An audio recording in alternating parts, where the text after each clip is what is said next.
Investing in the Egyptian character is the most valuable investment we can have.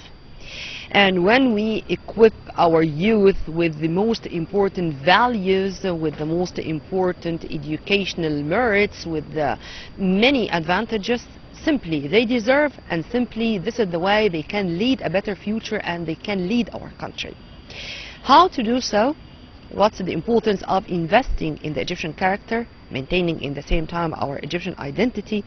This is going to be our topic with our expert, Dr. Maha Mahgoub, our human development expert. Thank you very much for being with us, Dr. Maha. And let's start with this. Would you please first, I'd like to define or simplify it to our viewers. What's investing in the Egyptian character? What's building the Egyptian character? Yes, good afternoon. Egypt inherited a lot of values, beliefs, which shape the Egyptian characteristics, and it's very important for all stakeholders to maintain these characteristics for Egyptian people. Many values and beliefs shape the Egyptian character. Therefore, the responsibility of shaping the Egyptian character rely on all society, starting from family, society, schools, university, and then the work.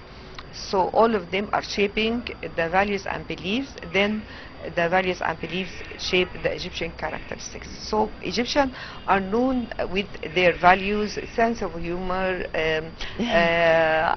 Egyptian identity, sense of Egyptian identity, as Egypt is old country and is the mother of the world.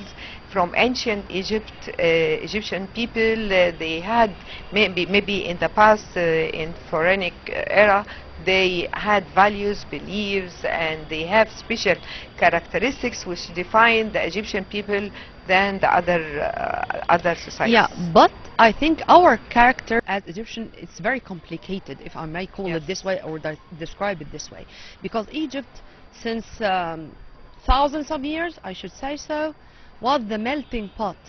When many civilizations were melt in our melting pot, which is Egypt, but we never lost our identity, despite the fact that many troops occupied us, many countries occupied us, but still it's our dialect, even not the Arabic language. It's our dialect, which is very characteristic. But in our modern history, in specific, Dr. Maha, for example, in the 50s we had a revolution, in the 60s we had, in the 60s and early 70s we had wars. After that there were many crises, post-war crises, but now the case is a little bit different. Do we need something to gather around to feel more of belonging to our country, or this is something which is built in all our generations, not only the youth but from the beginning to the end? Yes, it's both. It's built in, and it should be taught starting from family, schools, and so on. The Egyptian character it's very difficult to understand the Egyptian character, and as you mentioned that many occupied countries, they gained the occupied country language. Maybe for Morocco and Tunisia, they are speaking in French language. Since Egypt was occupied by Britain, Great Britain, so they did not... they spoke Arabic. Yeah. So they insist to use the Arabic language and our own Arabic language.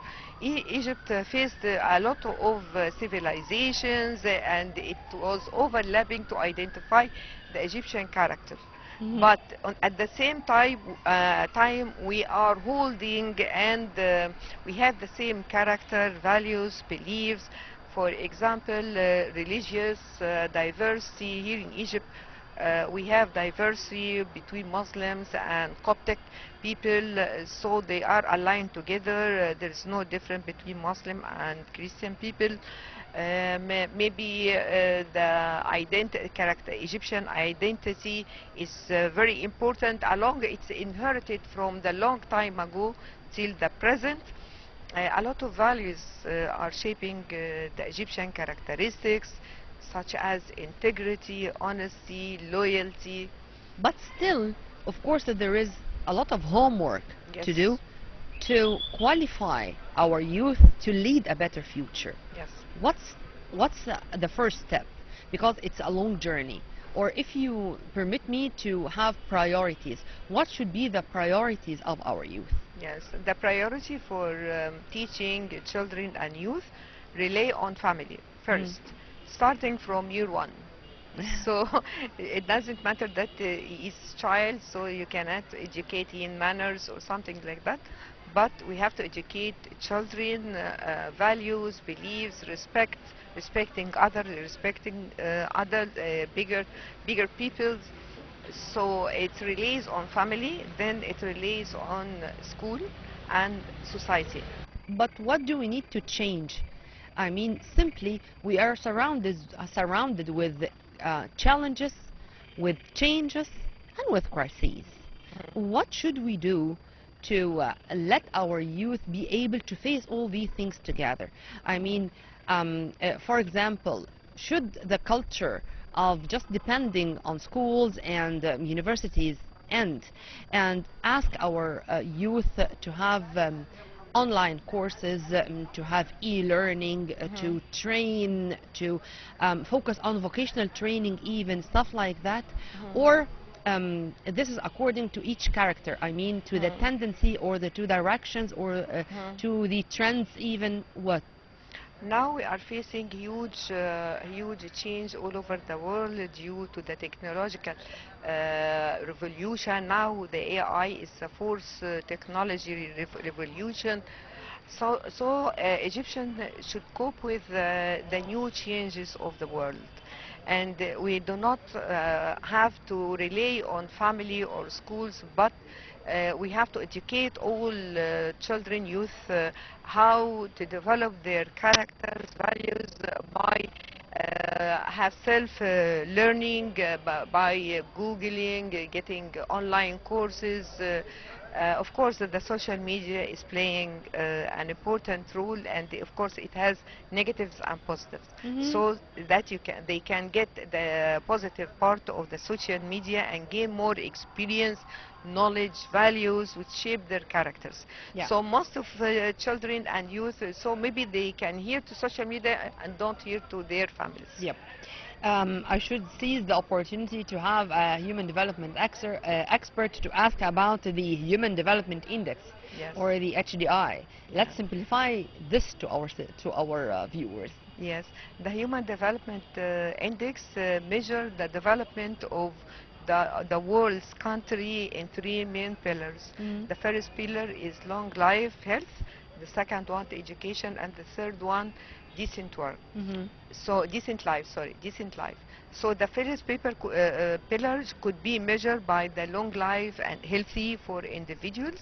The second one about education, the number of educated people at the age till the age of 25 years old. And the third one, decent life, it's the income per capita per person.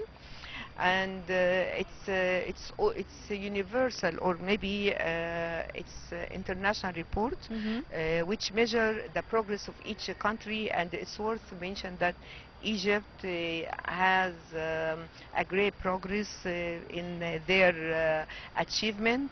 So for example, there is a big difference since 1990 to 2022. A great progress happened in Egypt, about 28%. This is of course for continuous development of the state. As we have now national strategy, which is coping with the sustainable goals of development. So all of these are changing the ranking of Egypt among other countries. And it seems that still we do have a lot to do. Yes, of because course. this is only a start. Yes. I mean, of course, we had taken many good steps. Yeah. But which direction or which side of this coin needs more amendments or more modifications? Continuous change in educational system Hmm. and healthcare. So Egypt now is playing an important role in developing education in Egypt, just studying what about the best educational system all over the world, and now we have the national healthcare program to be applied in all Egypt. Hmm. So we are working together to be matching with the HDI and the Sustainable Goals of Development. Dr. Ma, you're all the time dealing with our youth Yeah. and dealing with even students in the university, fresh graduates and stuff like that. Mhm. In your opinion, what are the most important or the best characteristics of our youth? Maybe Egypt youth, it's youth country. Maybe more than 60% of Egyptian population are youth. Yeah. So maybe the youth, they are more enthusiastic. Maybe they are different than prior youth in the maybe 2 or 3 decades. Hmm. They have more knowledge, experience. They have access to internet. What's happening all over the world. So maybe they are career oriented. They know what to do, what they are going to do. They shape their future. It's completely different than the youth in the past years. Yeah. I asked this question because I want to know in specific how our youth are receiving experience from the older generation. Mhm. Are they that flexible to be convinced with what they receive from the older generation, or they just focus, as you've kindly mentioned, on what's written on the internet, Yeah. or on the information they acquire themselves Mhm. from googling Mhm. this information, Yeah. or we do have the mix between this and that? Yes, it depends on the relationship between old people and youth. Hmm. So if it's a friendly relationship, so maybe they can hear to old elder people, Listen. listen. But most of youth, so they don't want to hear to old people. They would prefer to have their own knowledge or experience from social media, from their peers. Maybe if Mm. you can deliver training, so maybe they are enthusiastic with a young trainer rather Yeah. than an old trainer. Yeah. So it depends on the relationship between old people and young people. One final question, Dr. Maha, because in each event I go, I found that there are a lot of youth volunteering Yes, in these events. yes, So the culture of volunteering, I think it's really spreading, yes, and it found such a reception from our youth yes. that it's now very much normal to see hundreds, if not thousands, of volunteers participating in an event and making it a story of success. Tell me about that. Volunteer work is very important, and a lot of youth they are eager and they are interested in volunteer work.